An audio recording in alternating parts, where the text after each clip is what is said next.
ডিয়ারেক্স, তুই নিজেকে মনে করিস মহারানী। আরে না, বাড়ি গিয়ে আয়নায় মুখ দেখ, তারপরে বুঝতে পারবি তুই একটা পাক্কা গুদ মারানি। আরে এই ভিডিও কে চালালো রে? স্ট্রাইক পড়ে যাবে, তাড়াতাড়ি বন্ধ কর, তাড়াতাড়ি ফোন কর। কি বস, ভালো তো? আমি সাকিব, আর আপনারা দেখছেন ভাইরাল শর্ট সাকিব। তো বন্ধুরা, আজকে কিছু সাপড়ি মার খালিয়ে খেলা হবে। হ্যাঁ, কিছু সাপড়ি মার খালিয়ে আজকে খেলা হবে, তাই বলছি অবশ্যই কেন হেডফোন গুজে নেবা। ডিয়ারেক্স, তুই সব পাবি, পাবি না কারো ভালোবাসা। কারণ যে মানুষকে কষ্ট দেয় তাকেও কিন্তু কোনো একটা মানুষ কষ্ট দেয়। কথাটা মাথায় রাখিস, খানকি মাগি।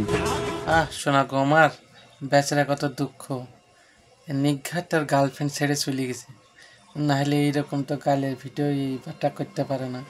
হ্যাঁ, যাক, তোমার গার্লফ্রেন্ড চলে গিয়ে তুমি একটু ফেমাস হয়েই গেছো, তার পাশে একটু সাপড়ি মার্কা শব্দটাও চলে এসছে। খুব ভালো, খুব ভালো। ক্যামেরা বন্ধ কর, ক্যামেরা বন্ধ কর। এই ভিডিও কে চালালে? ক্যামেরা বন্ধ কর।